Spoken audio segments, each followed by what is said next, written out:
That was Skipping Lines on the Sidewalk by Pillbook. I'm Dakota Antelman, and this is 3 Pounds of Pure Culture, the podcast where I take you in-depth into local and hyper-local music from here in Hudson, Massachusetts, all the way to Boston. Today, we go back to Marlborough for the third time in our podcast history to take a look at and eventually sit down with musician Aaron Garcia for a conversation about his shoegaze metal pop project, Pillbook. Under that moniker, Garcia dropped an EP roughly a year and a half ago and only recently augmented that with a single out last month. Most impressively, he's done all of it with just a bass guitar and a drum set, driving his songs with an innovative use of the bass and its accessories. Unfortunately, we are without our usual co-host Buffy Gatella this week, so we'll just dive into background right now. Started as a two-piece in Chelsea, Massachusetts, Pillbook blew up a few years ago after releasing their EP Boy Band in 2017. Cracking over 1,000 plays on all of that EP's songs on Spotify, the band toured somewhat heavily through Lowell and Worcester in particular, and even got their record pressed on vinyl. Around that time, Garcia met Robert McCarthy, the owner of 5x2 Records and a driving force behind some of the best live and recorded music in central Massachusetts right now.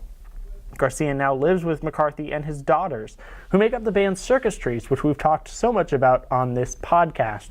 Recently, he has helped extensively with Circus Trees' project, including their debut EP Sakura, which we mentioned on the last episode of the podcast. Nevertheless, as Circus Trees rides a wave of relevance similar to the one he rode after dropping Boy Band, Garcia is quietly building up his own project once again. Now not from Chelsea, but from the Marlborough basement in which he now lives. He dropped that single, Take a Second, on March 5th, and remains hard at work on new material as we speak. So killer sound indeed from this band. We talk now first impressions. For me, my first impression is that Pillbook is next to impossible to categorize. I described them in the intro as a shoegaze metal pop project, but in listening to this music, even that kind of wildly broad and bizarre sounding genre tag doesn't even necessarily do Pillbook justice. You look at Boy Band, the first song, When the Sun Comes Up, opens with this growly sort of mid-tempo riff that just screams classic 90s grunge. But then all of a sudden you get Aaron's voice. He's hardly this sort of Kurt Cobain screamer, and instead sings with this sort of smoothness to his voice, and even gets high-pitched in plenty of places. And yet over all of that, he's working in this sludgy bass riff that's just fantastic. And that's just the first song. Then you move on to Skipping Lines on the Sidewalk, which you heard a little bit of in the intro, Boys Kiss Boys and Girls Own Their Bodies, which are much slower songs, sort of showing the cleaner pop instrumentation and mournful vocals, from which Garcia has said openly, including in our interview, he draws a lot of inspiration. And then just as you get used to that, he throws in something like Stay Laz, Hard Hearts, or even Take a Second that absolutely just punch you in the ears with these violent metal riffs and sort of driving drum beats. He's not screaming, but his vocals all of a sudden sort of evoke this sort of Sleeping with Sirens, Pierce the Veil, emo sort of subgenre feel. So all around, a beautiful, complicated sound there, even if it is hard to categorize, and something we are very excited to dig into in our interview with Aaron.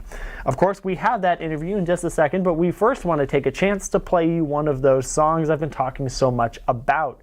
It's going to be Boys Kiss Boys and Girls Own Their Bodies. It's perhaps the most popular Pillbook song with nearly 2,000 plays on Spotify alone. Let's take a listen now. When we come back, we'll be one-on-one with Aaron Garcia.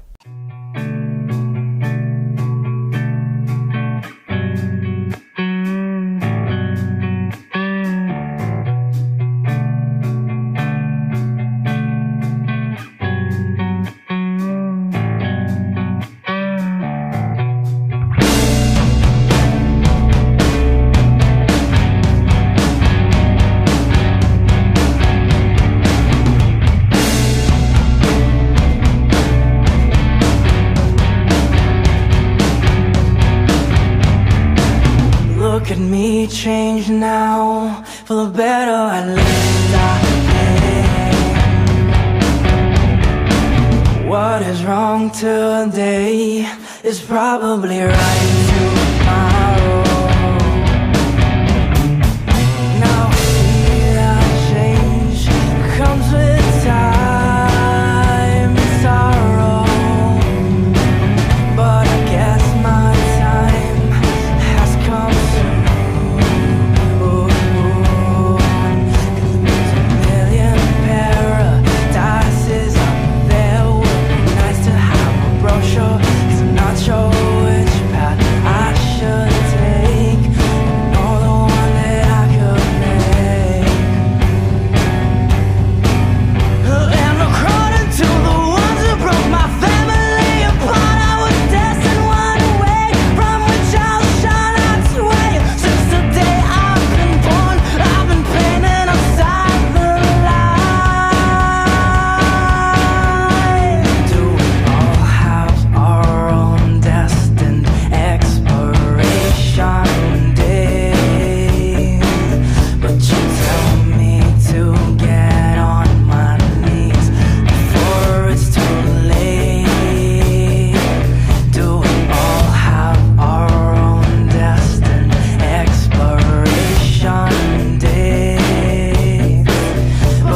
could the world spin even without you?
If we want to just get started, we talked a little about camera, but kind of what is Pillbook right now? Okay, all right, cool. Do you want me to answer now? Yeah. Oh, you're recording, all right. Pillbook basically is it's what I put music under. It first started as like a 3-piece band in a garage, but it little by little evolved into just me making music, basically. So yeah, when I release music, it's under Pillbook. Yeah. And so, if you look at, obviously you're, you're making music now. You're putting stuff out onto the internet. But how did you first get into music? My uncle. So the story goes, my uncle played guitar, and as a little kid, I would always be fascinated by him playing guitar, so I guess it started then. And I had an electric guitar. I didn't know how to play it, and then I got like a month of lessons, stopped the lessons, and then I taught myself from there, and just, got into bands like Nirvana and Slipknot and stuff, and just tried writing songs that sounded like them.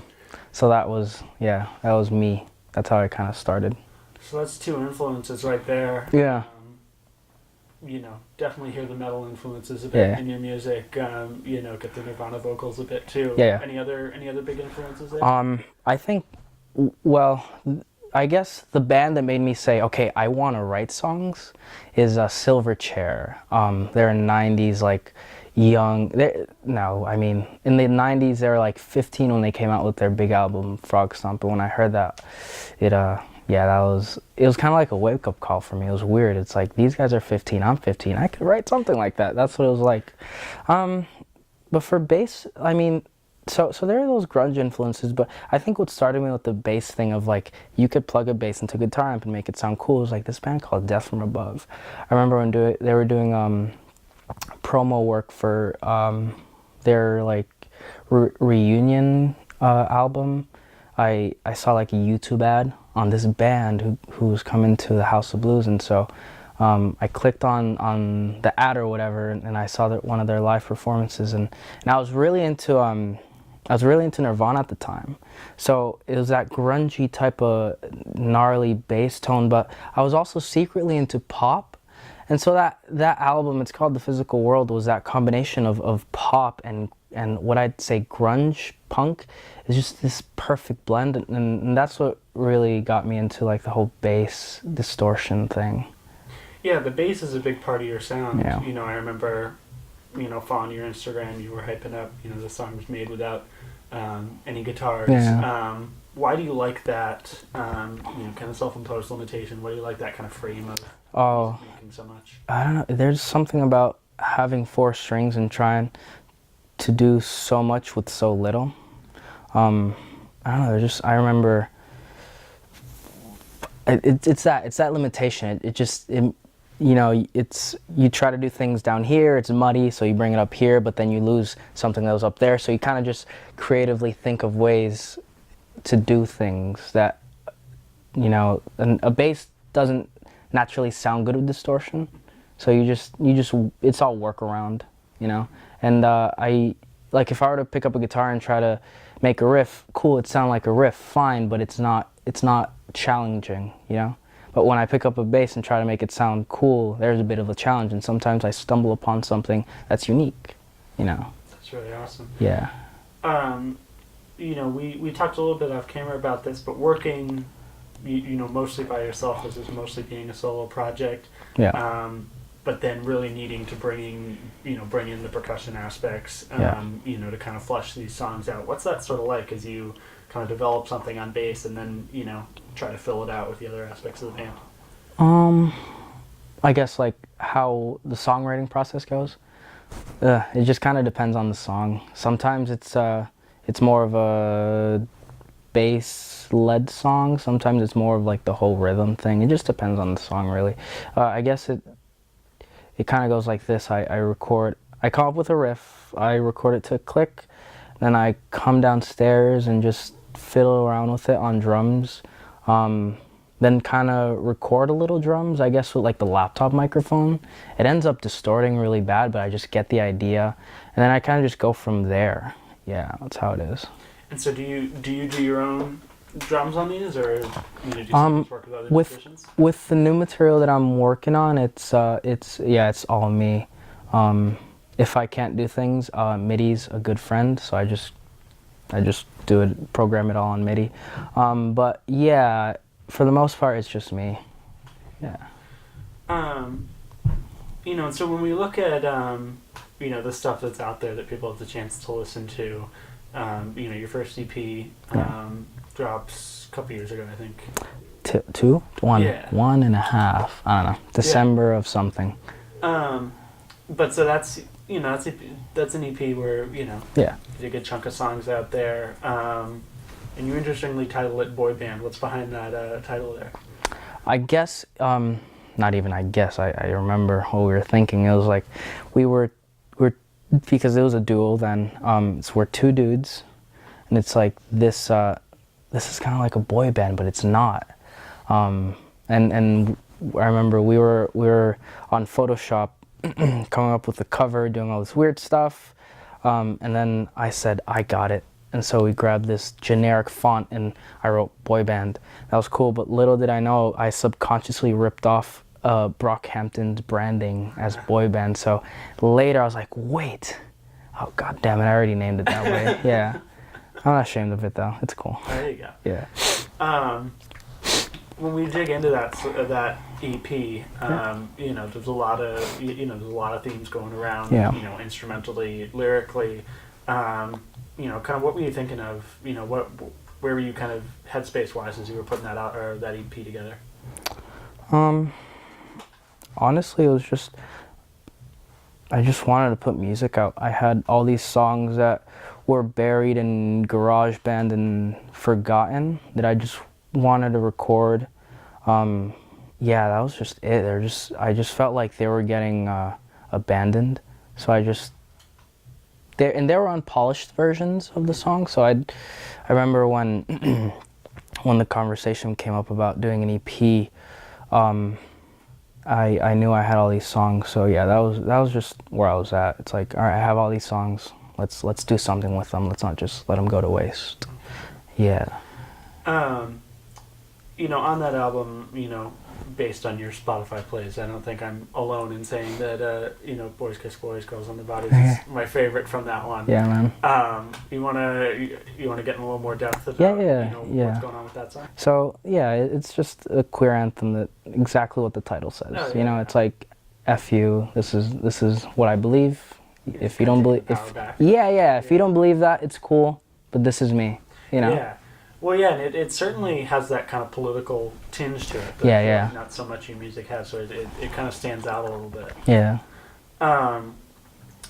The Girls on Their Bodies part, you also released it at a time where, this whole Me Too movement politically is, dominating the culture, and really shaping, what people are thinking about. Did that influence, did that play into as you were writing that? Probably subconsciously.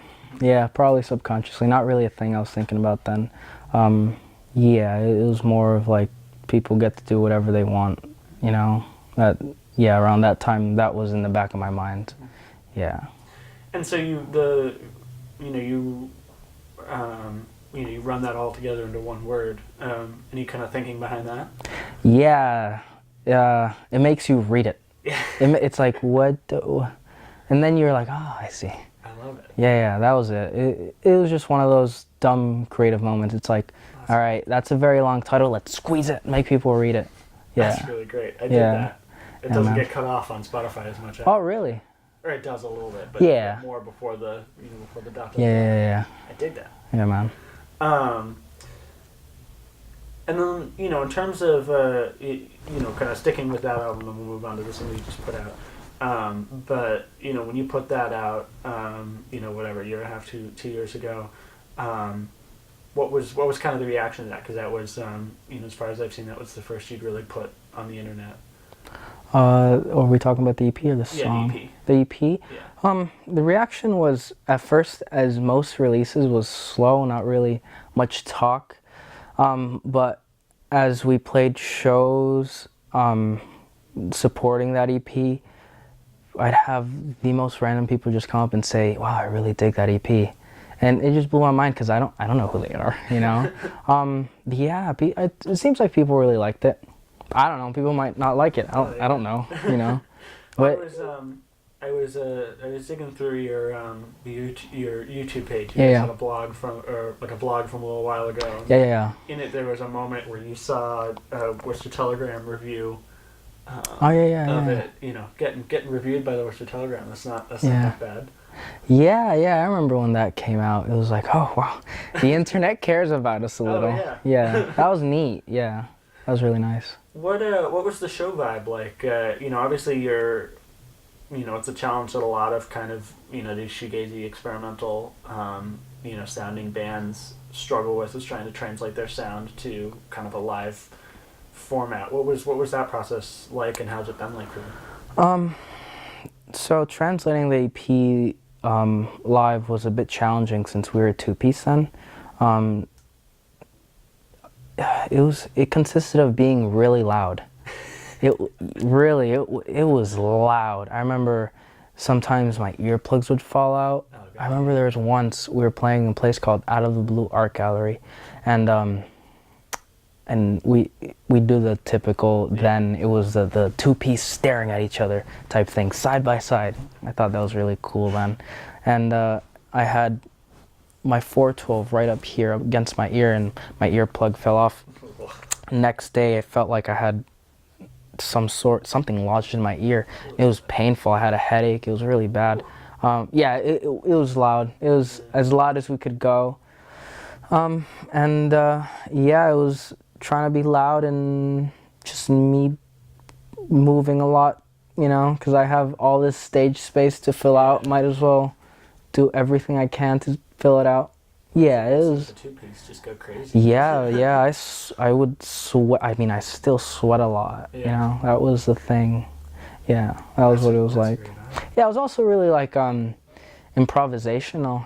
If me and the drummer at the time, we just, I guess, like with anyone that I work with musically, I feel like I could connect with them well.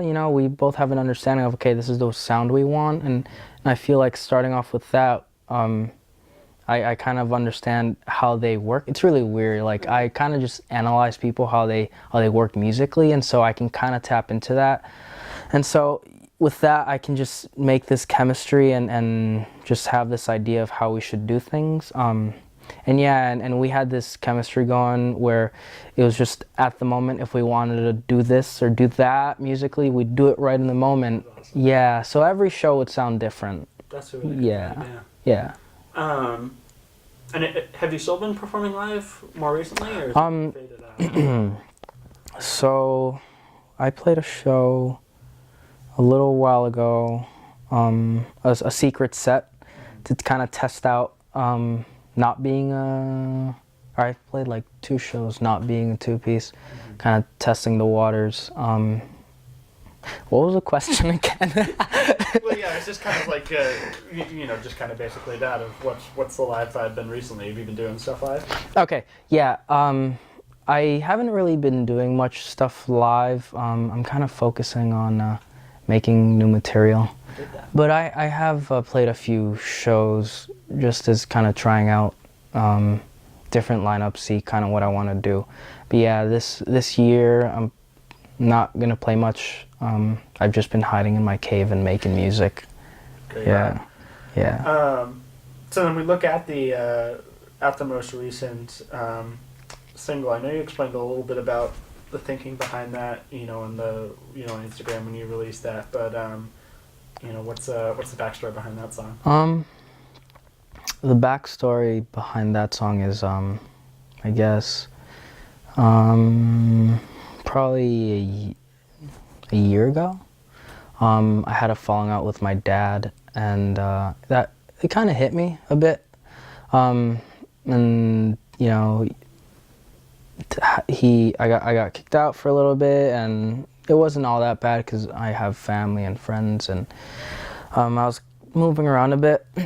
And then that happened, and I realized, well, if I want to feel better, I got to do the thing that makes me feel good, which is write music. So I was writing this song, and I really liked the riff, and as lyrics came along, of course it was about him. Yeah. It was about him, and I just went with it, I just went with what I felt at the moment. Yeah, and just like most of my songs, lyrics are scattered. They're not all about the same thing, but the general idea is about that. It's kind of anchored in a mood. And Yeah. How does it differ from any of the boy band stuff, or does it differ? I feel like it differs. It differs quite a bit, I feel. For this song, for boy band, I was writing music for this 2-piece. For boy band, or for the new song, Take a Second, I just wanted to write music. I didn't want to hold back. I wanted to do different bass parts, not just doubled parts, and just let my imagination go. I don't have that limitation of being a 2-piece anymore, so I could do whatever I want. And so I just did whatever I felt sounded cool in the song, That's awesome. Yeah, I'm going to hate myself when I try to replicate it live, though. So what is the plan? Are you going to be kind of releasing things as singles, or you got an EP coming? I don't know.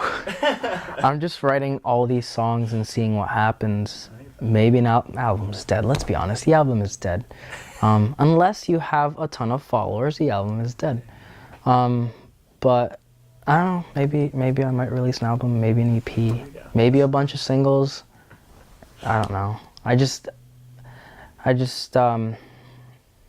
don't know. I feel like there's this change after I stopped doing the 2-piece thing. I don't have that limitation anymore. Yeah. And I feel like it's always been in my hands, Creatively, it's always worked like that. It's like I have all these ideas. All right, here they are. Let's do them. But now that they're really in my hands, I could do whatever. And I will do whatever I want, I'll write a heavy song, I'll write a pop song. I'm not going to hold myself back, I kind of want to circle back to the pop topic. We talked a little bit about that a little bit, but you just kind of referenced that again there. And, looking at boy band, you hear, like Stay Loud is a way kind of heavier song. Yeah. And right before that, you have these kind of moments in, Boys Kiss Boys that, have that more kind of poppy feel. Yeah. We talked about sort of where, like, kind of the Nirvana and, the metal-y influences came from, but where's your pop sound come from? Whatever's playing on the radio. Oh, there you go. I love man. Listen, you know, I'm in this, you know, I guess scene, what you call it, of all these in like underground bands and this heavy music. But you know, since I was a little kid, I have always secretly loved pop. Like I think 21 Pilots is great. Okay. I think 21 Pilots is a fantastic act. Donner is amazing. Yeah, man. Oh hell yeah. Yeah. I mean, I can't think of it right now, but if we went on my if we went on my Spotify and we just went through to what I listen to, it's a lot of pop, a lot of rock. It's a mix, but yeah, like modern stuff is pretty dope. I think the production in modern pop is top notch. Yeah. I think there's a lot of geniuses working in the pop music industry, and it's seen as like this like evil type of filtered system where it's like we grab this one person and we make them look awesome, but there's this whole team behind it and people who are fantastic at their craft. It's just it's sold in a certain way that it makes it look bad, but there's an amazing art behind it, and I could just get lost in a pop song, you know, with all the layering. Well, so that's interesting. I mean, I think you kind of alluded to and acknowledged the fact that, you know, you're in a scene, you know, a broad kind of simple mass music scene with all these, you know, emo. Yeah. Emo. You know, but, you know, you go to the Raven and you ask how many people are loving pop music, you might not get the friendliest answers. Yeah.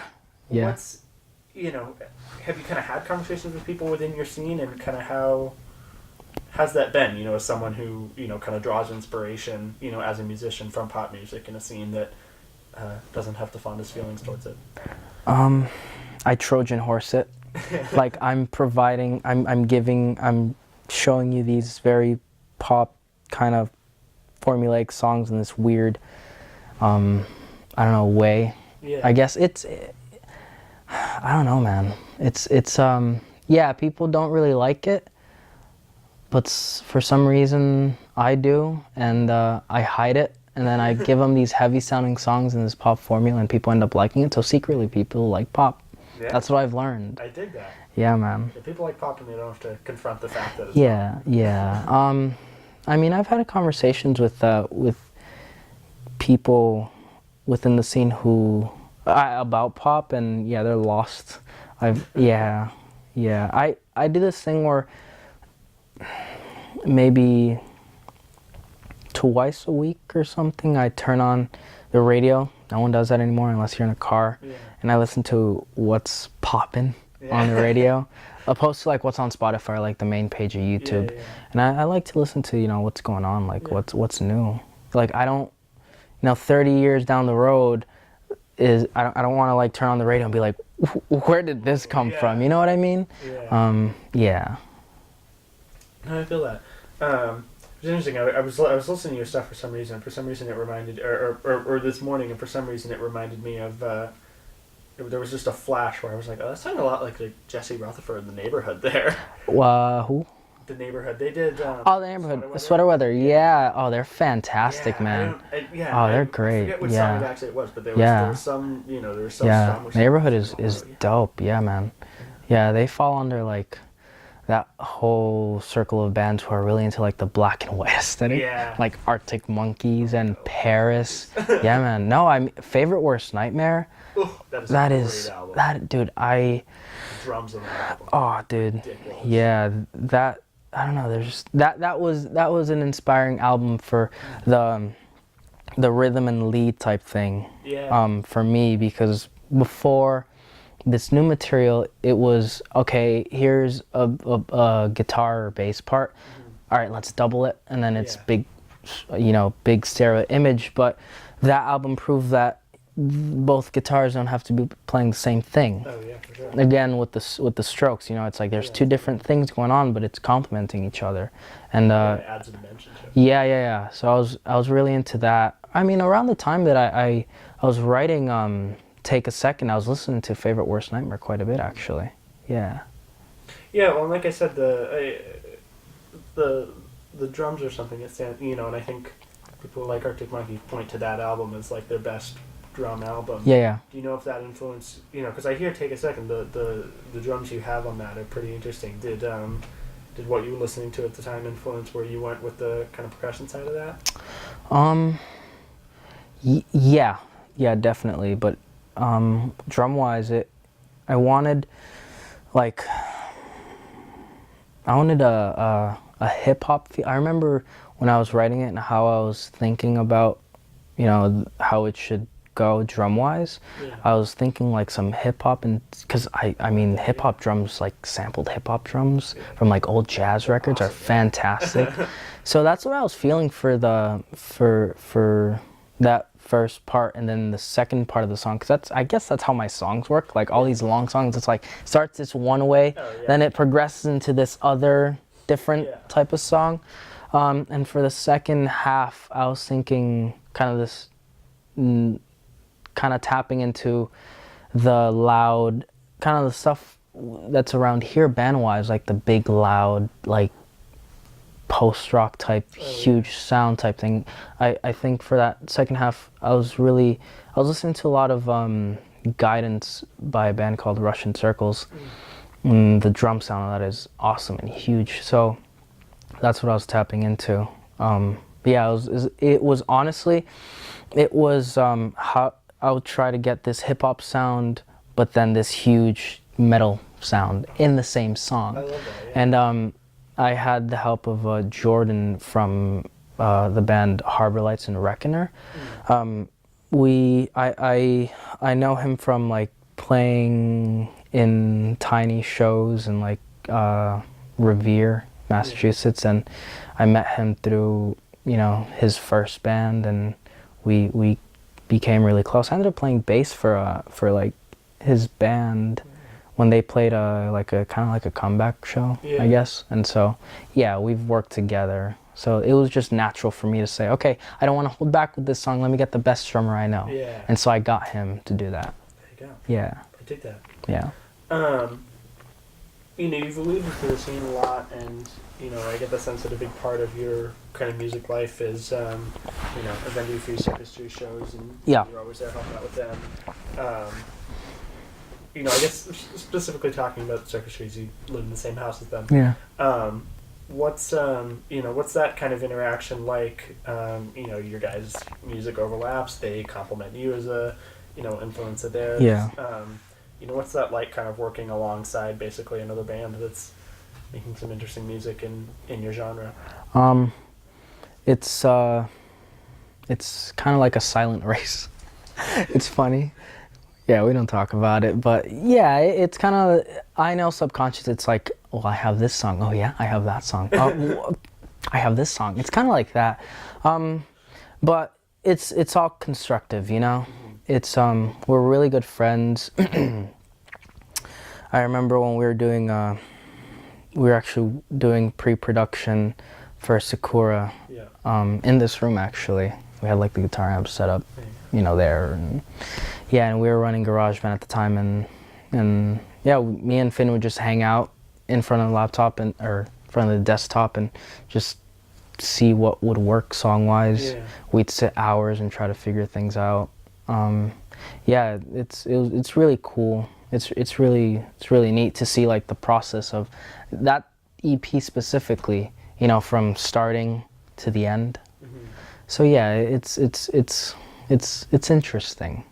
I can just I know like later in life I'll be like, oh, damn, that was pretty neat. Regardless of like anything happens with music, it'd be something really neat to like look back on, Well, yeah, I mean, I think all this music that both of you groups are putting out. Yeah. I mean, I think it's definitely got this good feel, and it's got this kind of complementary feel to each other. I heard them first, and then came across them, but it definitely has this kind of complementary feel, and it's not derivative, but it's it's kind of building off each other. Yeah, I guess that just happens when you hang around a lot, when you hang too much around these people. Yeah. Any other bands? I know you talked about kind of drummer, the drummer you worked with, but any other bands or groups that have kind of had any big influences on you locally? Oh you can't put me on the spot, man. I'm sure there's, you know what? I'm gonna say a few and then I'm gonna forget a few. I mean, where do I start? Ooh, that's really hard. I'll say. No pressure for that. But. Yeah, I mean, that's so hard. Damn. I mean, there's Anyone Anyway is a dope band. Geary is amazing. I'm gonna forget so many. You're fine. Yeah. Yeah, Harbor Lights is awesome. Nice and loud. Yeah. That's all I can think of right now. I'm gonna hate myself later. Yeah. Yeah, no, it's that's the thing with local music. It's just kind of, you know, Yeah. you're inundated with a bunch of people and you're trying to Oh yeah. give everyone some love. Oh yeah. But yeah, I think we covered pretty much everything. Anything else you want to add? I don't know. That's about it, I guess. Yeah. All right, cool. Awesome. Yeah, man. That will do it for our interview with Aaron Garcia of Pillbook, but we are hardly done with this episode of 3 Pounds of Pure Culture. We return now to a regular segment, keeping tabs on the work of bands we previously spotlighted on the show. We're checking in with the 3 Pounds of Pure Music family right now.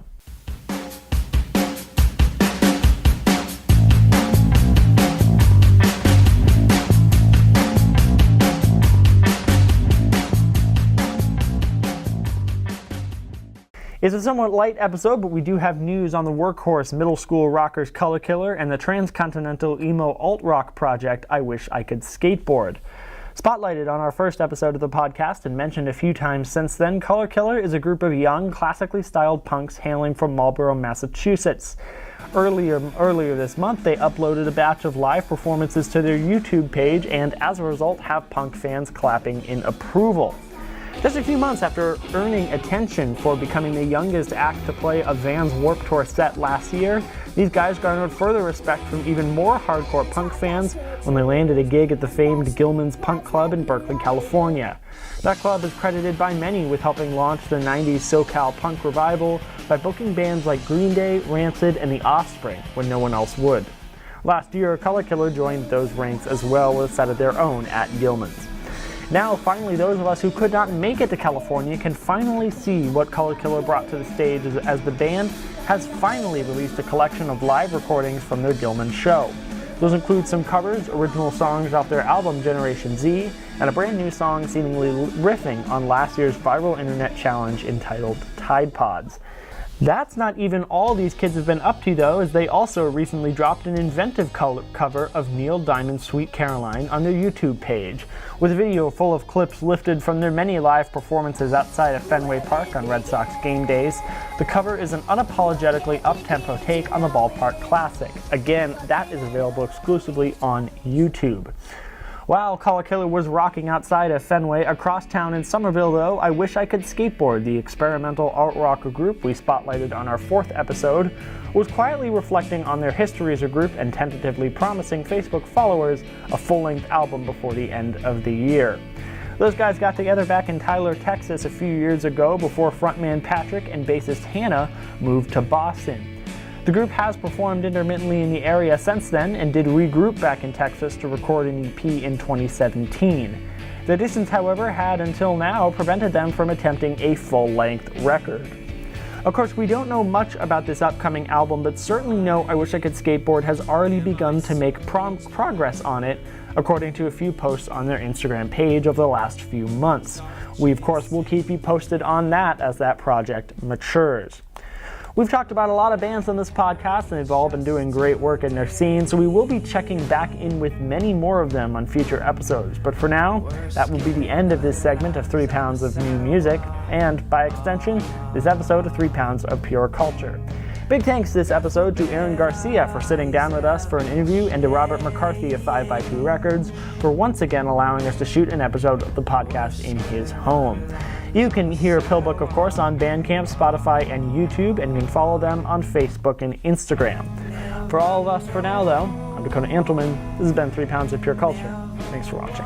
Until now.